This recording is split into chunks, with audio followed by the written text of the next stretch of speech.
Hey guys, I hope you're doing well. This is episode 149 coming to you live from the beautiful island of Tenerife. And so I'm going to apologize now in advance for the poor audio. I don't have all of my fancy equipment to give me good audio. And also I'm missing some nice pool time outside. So I'm just going to get stuck into some news today. Now, long-time listeners will probably remember I have talked before about the 4 E's. And the 4 E's are the ego, the emotions, the economy, and events. And these are things that can basically make your portfolio go down in value or cause you to lose money, or there's all sorts of things that can kind of create instability in your financial situation. And usually the 4 E's are the triggers, and it's either your ego, your emotions, the economy, or certain events. Now, today I'm going to be talking about an event that has caught pretty much the world by surprise, the economic or the financial world by surprise at least, and that is the sudden collapse on Friday of the Silicon Valley Bank. Now, before you guys switch off and say, oh, this is nothing to do with me, nothing to do with property. Actually, this I'm going to do a full circle. I'm going to bring it back to property. And so don't switch off thinking that this doesn't apply to you. I think that this event that's taken place has the potential to impact everybody. And I say this not to kind of like a clickbaity kind of a way of trying to catch people's attention. But if you think about, like, I went through 2008, the crisis then, and there was a lot of news in the build-up to the 2008. Like, what was the big trigger everyone talks about is the Lehman Brothers collapse. But there was actually a whole load of smaller events that were taking place prior to that. And anyway, the question is what's happened, this collapse of this Silicon Valley Bank, is it one of these kind of smaller events that could actually be, the trigger to a wider event? And there is a lot of people in the financial world concerned about what's happening. And the reason that you have to be concerned about this stuff is because the economy is, it's a very finely balanced thing, especially the global economy, very finely balanced. And it doesn't take much to go wrong in one area for it to have these knock-on impacts. And I'm going to talk about these impacts today, but I'm also going to bring some lessons at the end, just in terms of your, investment career and your decisions around your portfolio and things like that. So I'm going to get into the what, the why, the when, the who, the how much, and the when. And first of all, let's get into the question, like, what is Silicon Valley Bank? As the name suggests, it is a bank based in Silicon Valley. But what's happened is it's grown over the last, it was started, 40 years ago or something like that. It has grown over the last number of years massively, and primarily because of its decision to kind of target the tech sector. And of course, the tech sector has gone through this enormous boom, starting around about 2010, and it just went on its rip for the last number of years. And so obviously Amazon, Google, Facebook, all of these big companies, they've all kind of done really, really well. And interest rates were extremely low during this period. So this bank basically made itself out to be the friend of the tech sector and the startup community. And so it positioned itself as as the bank to go to if you're in that sector. And of course, because of that, they got an outsized kind of number of customers from that sector. And what that did was it made the bank grow very rapidly beyond where it used to be.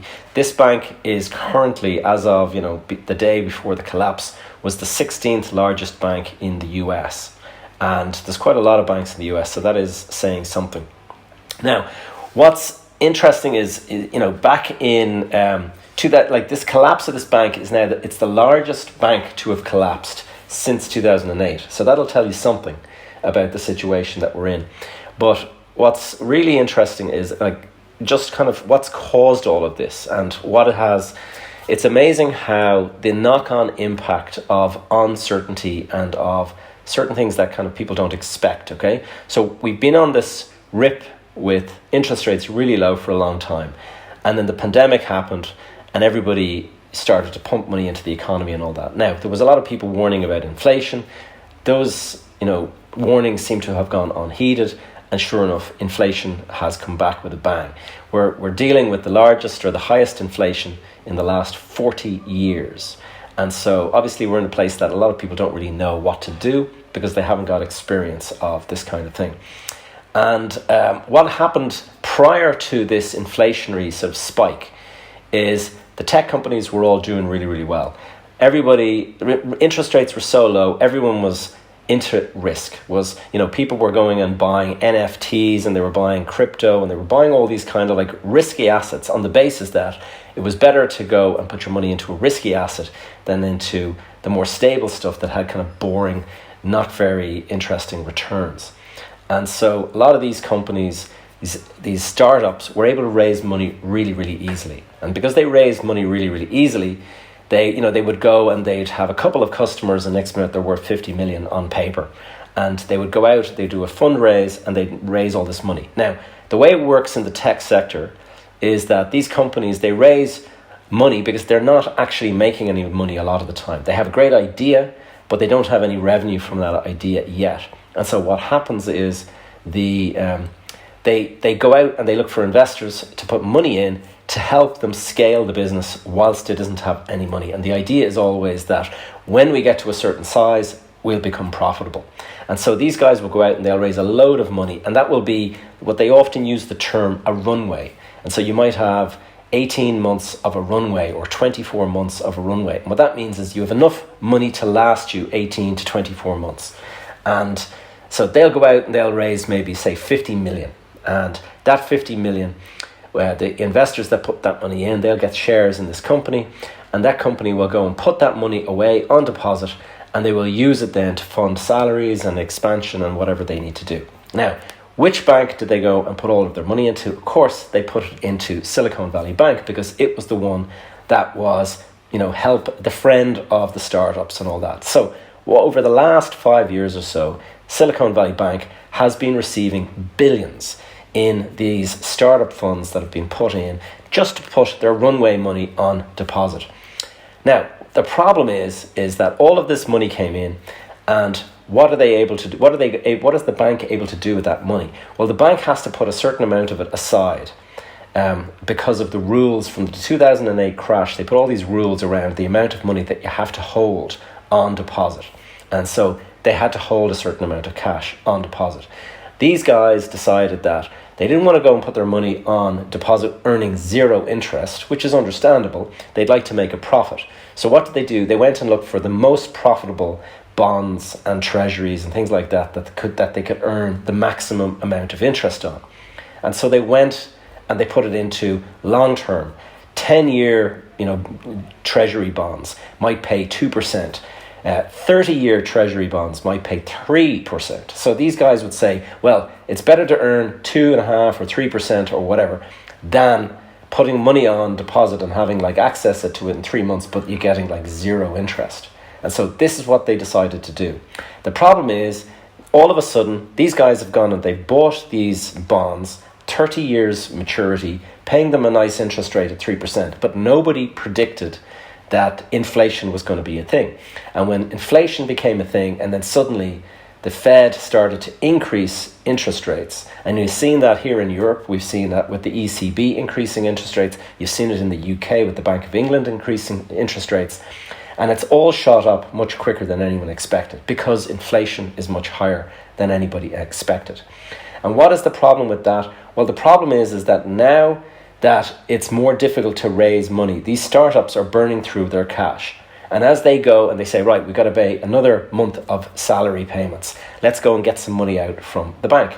And so they go to the Silicon Valley Bank and they say, we need another, $1 million this month. And all of their customers were all kind of drawing down money, but they weren't putting money back in because the economy has changed and it's not so easy to raise money any longer.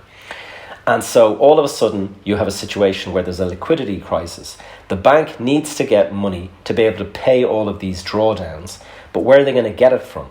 They have got all of their money tied up in long-term bonds and stuff. And these long-term bonds are paying them 3%, but an average investor can go out and buy a bond that is going to pay you, in 2 years, 5%. And so all of a sudden we're into a situation where it's there's this mismatching of timing and stuff. And so what happens to bonds when they are, when they are very, very low interest over a long period of time? They lose their value. So if the Silicon Valley Bank suddenly needed to go and sell a load of these bonds, and they would have bought them at, say, a price of 100, suddenly they have to sell them at 60, because that's the only way. Nobody is going to buy bonds with paying out 3% interest for 30 years when you can just put your money in the market tomorrow and get 5%. So these things are naturally worth less than their face value. So that happens, and all of a sudden they announced, to the shock of pretty much everyone, that they had lost 2 billion on their value of their bonds and things like that. And what this did is it dropped the share price. The share price lost something like 60% of its value immediately after that announcement. Then the CEO came out and said, look, everyone needs to be calm. And that's usually the first sign of panic, when somebody says, you must be calm. And so what's happened is it's caught everybody by surprise. It spooked investors, and it spooked the customers that were keeping money in the bank. So what did they do? Going to get my money out, because I know that my runway is only going to last so long. But if I can't get access to my runway, then I'm out of business tomorrow morning. And so cash flow is one of the most important things in business. You could have a profitable business, but if you run out of cash waiting for the profit to come in, you are out of business and you will go bust. And so this is what's happened. Basically, a bank run has started. Everyone, on Thursday alone, 42 billion was withdrawn from Silicon Valley Bank. And what that meant was that these guys just didn't have the cash to actually make these payments. And so the federal government has stepped in and basically taken over. So Silicon Valley Bank has collapsed. All of the shareholders of the shares in Silicon Valley Bank, they've lost everything. It's 100% wipeout. The question now is, how much of the deposits that were there, all of these startups who put their money on deposit, how much of that are they going to get back? Because in the US, only 250,000 is guaranteed to be returned by the credit insurance. And there's people there, for example, the stablecoin Circle, I believe it's called, that coin, they had 3 billion of cash tied up in Silicon Valley Bank. So that 3 billion, question is, will those guys be able to get even half of it back? That's the big question. And so naturally, that token, or that coin, the stable coin, is now looking a little bit shaky. And so this is having potential. What the big problem with this is that the domino effect, nobody knows what this is going to cause. If these startups start to fail because they can't get access to cash, what does that do? If one person with shares in this bank realizes that, this could happen to other banks in the same state or in the same area, or whatever it is, next minute they say, let's go and pull our money out of that bank because that could face the same consequences. And next minute there's a bank run on some other bank. So naturally enough, this situation, it's got everyone a bit spooked. It's got everyone worried that perhaps there could be another one of these kind of global financial crisis where all of a sudden everybody is kind of like bailing out of the banks and stuff. Sure enough, the banks lost 50 billion in value in Friday's stock market. Now, let's just turn this around and try and bring it back to, the property market and closer to home and stuff, and just what does this all mean? Well, first of all, the big thing is that these events, there's hardly ever any warning to these events. Monday morning, as this episode is airing, you're going to have an awful lot of people looking at the stock market, looking at the financial markets to see, is this going to have contagion? Is it going to start causing all sorts of other banks to fail, or for share prices to start dropping and stuff like that? So there could be a bit of a flash panic, or whatever you call it. The lessons to take from it, well, Murphy's Law. If it can happen, it often will happen. Shit happens. There's often zero warning, and so always be aware of that. How do you prepare for it? Well, in many ways, you cannot prepare for this kind of thing. What you can do, though, is have an attitude that events, unexpected things can happen, and therefore you should always leave yourself with a little bit of surplus cash. If you obviously I get it, it's not always possible to do this, But you've got to think about, if you're thinking about putting 100% of your money into one investment, think about what would happen if that one investment failed, or if that one investment lost 50% of its value. Would you be able to weather that, or is that you wiped out? If that's the case, well then maybe does it make sense to bring in a partner and only put half of your money in? Maybe you won't make as big a return, but maybe you'll live to survive another day. It's there's that old saying that fortune favors the brave, but you have to think about what happens to the brave when they're caught by an unexpected event like this. And it doesn't take much to look. If you go and look back at the big developers, the big property developers in Ireland in 2007, they were basically the top 10 names in the Sunday Times rich list. And you had Bernard McNamara, Liam Carroll, Sean Mulryan. You had all of these huge big names, Jerry Gannon, all of these massive names, Sean Dunn, Paddy Shovlin. These guys were all classed as the super wealthy, but they were the brave. They were the guys that were taking massive bets, and then the market turned against them. And of that list, most of those people, there's Sean Mulryan has survived, but a lot of those guys, pretty much almost all of them, went into bankruptcy soon after the crisis started. And that's not to mention Tony O'Reilly, formerly richest man in Ireland, Sean Quinn, formerly richest man in Ireland. Those were the brave. Those were the guys that were at the top of the food chain, and they got wiped out. So tread carefully is the message, and always prepare for the unexpected, just in case you just don't know what's around the corner. All right, guys, look, sorry about the quality of the audio. I'm going to be back next week, and I'm going to be back to the normal scheduled posting, and so hope to see you then. And let me know in the comments if you have any thoughts on this particular episode. If you found it useful, please give it a like. By that I mean give us a thumbs up. And over to my right, I'm going to go and put that 4 E's video that I spoke about. This is from my own personal channel, separate to this podcast channel, and I will see you next week. Talk to you soon.